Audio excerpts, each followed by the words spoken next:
Bonjour Émilie, merci d'être avec nous. Alors avec cette table ronde, on a déjà eu quelques cas d'usage. On a vu effectivement les problématiques de déplacement au niveau des transports publics et notamment des cars. Et là, on va rentrer sur un autre cas d'usage qui est celui du transport avec Ikea. Alors juste avant ça, est-ce que vous pourriez d'une part vous présenter et puis présenter effectivement, on va dire, votre rôle chez Ikea?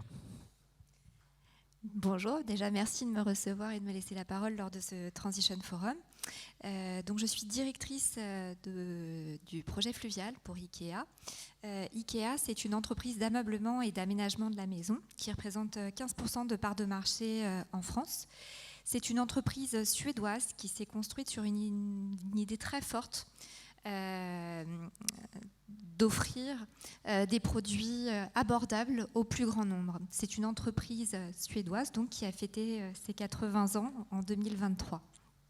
Alors effectivement, vous avez décidé finalement de développer, on va en parler, hein, le transport fluvial de vos marchandises en 2022 à Paris, notamment pour réduire l'impact de vos émissions, l'impact carbone.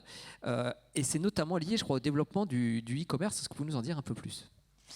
Oui, effectivement, Ikea a choisi de se transformer pour devenir une entreprise omnicanale ces dernières années.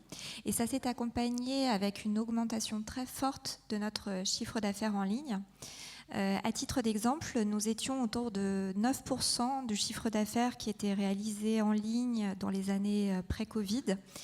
Et aujourd'hui, nous avons atteint près de 25% de ce chiffre d'affaires réalisé en ligne. Donc on a connu une croissance vraiment très très forte, exponentielle, qui s'est aussi accompagnée d'une croissance des services associés et notamment des livraisons à domicile. Et c'est vrai que lorsque l'on pense à davantage de livraisons à domicile, on pense à davantage de camions sur les routes.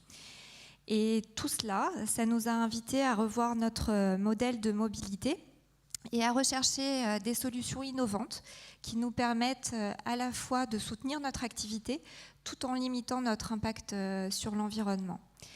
Et l'une des solutions que Ikea a mis en œuvre, c'est le report modal par la Seine. Et c'est effectivement pour cela que depuis décembre 2022, Ikea livre ses clients parisiens grâce à une solution multimodale qui est inédite et qui combine le transport fluvial et la livraison électrique par la Seine, la livraison électrique du dernier kilomètre.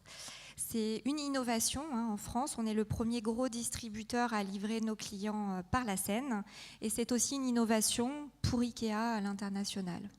Alors on va revenir effectivement sur cette innovation. On a bien compris la problématique de l'explosion, on va dire, de la vente à distance et puis donc du transport, du matériel qui est associé. Mais finalement, au-delà de l'aspect, on va dire, purement impact écologique, cette solution vous a aussi permis de fiabiliser les horaires de livraison.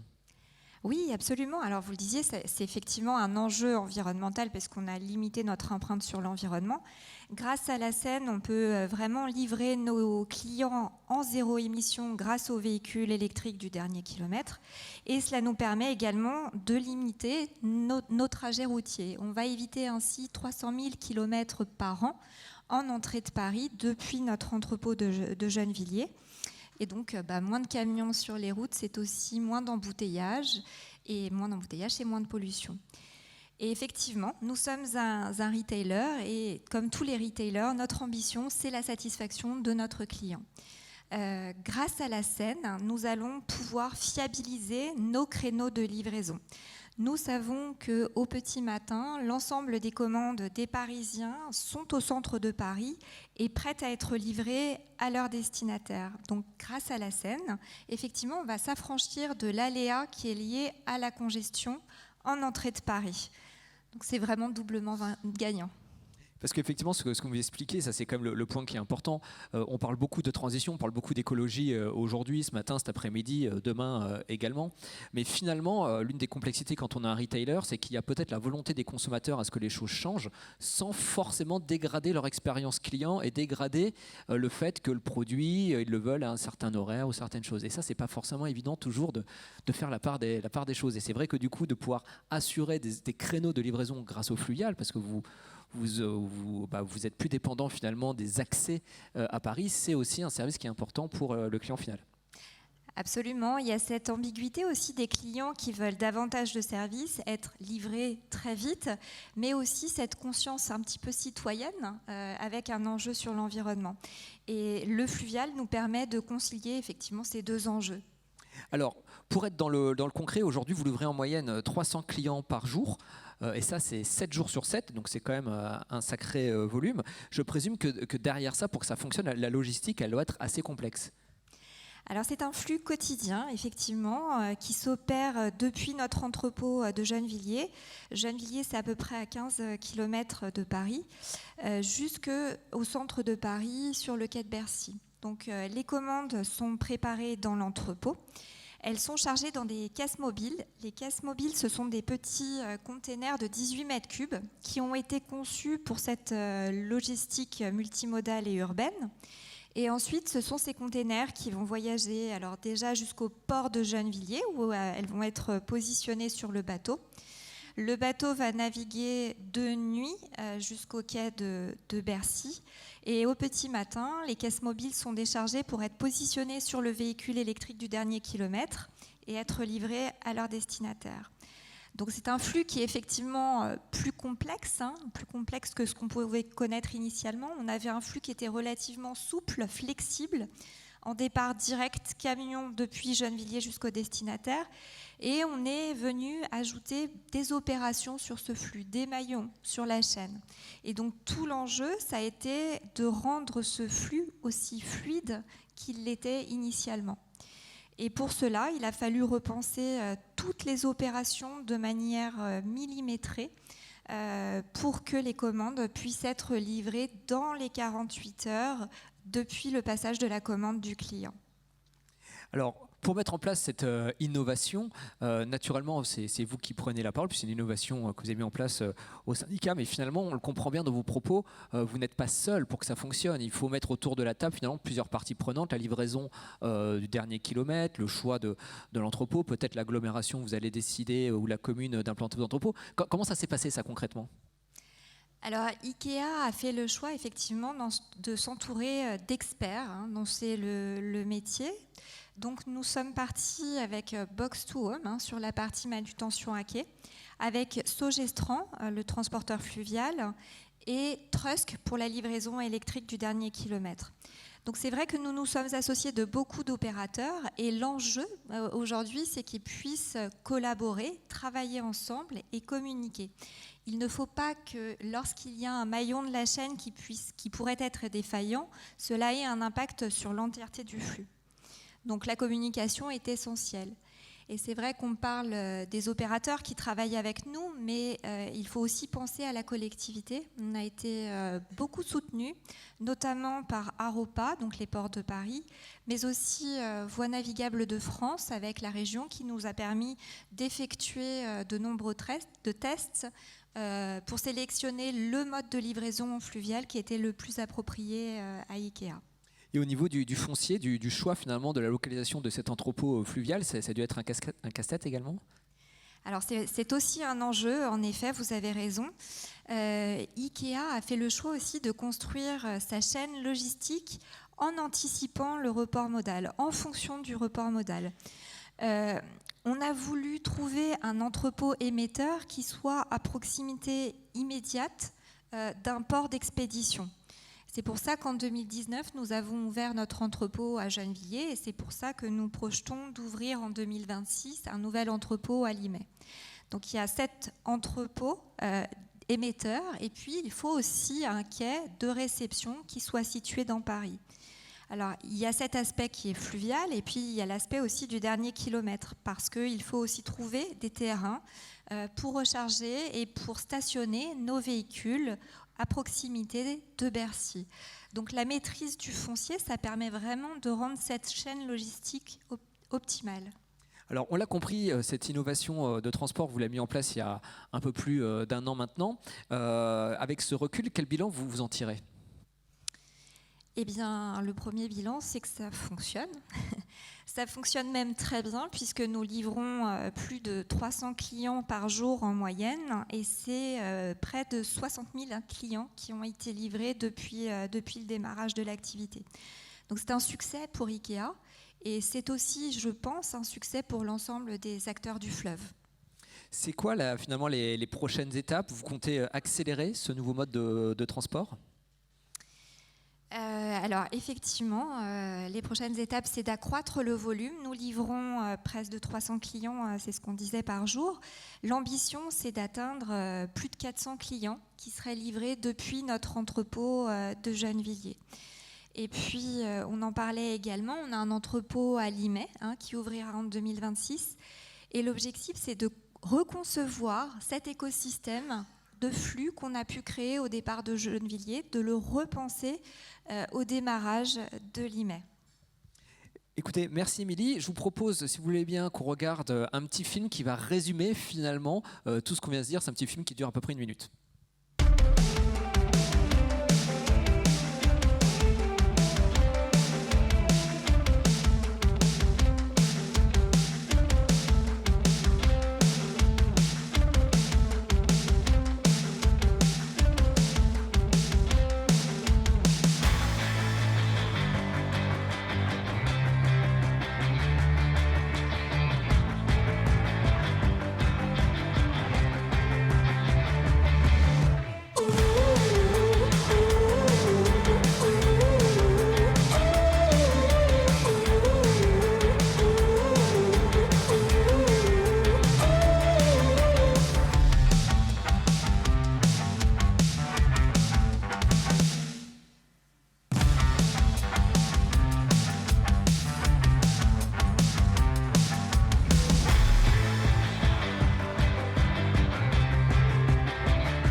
Voilà, finalement, les images parlent d'elles-mêmes et on a bien pu voir ce système de containers un peu particulier qui permet d'être transporté directement et mis sur ce camion pour le dernier kilomètre.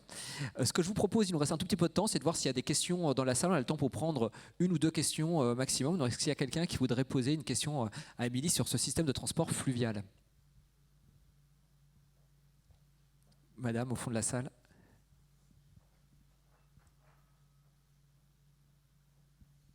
Oui, bonjour, Céline Averneau. Alors, je m'interrogeais, est-ce qu'on ne déplace pas une pollution routière vers une pollution fluviale? Alors, le transport fluvial, ça émet 5 fois moins de CO2 à la tonne transportée. Donc, mécaniquement, le transport fluvial est plus économe en matière d'énergie. Parfait. Je crois qu'il y avait une autre question peut-être à côté de vous. Bonjour, Michael Légué. Quelle est la différence de coût entre les anciens moyens de transport et celui-ci? Alors, l'investissement, il réside surtout dans les entrepôts que nous allons ouvrir. On va mettre à peu près 150 millions d'euros pour ouvrir notre entrepôt à Limay.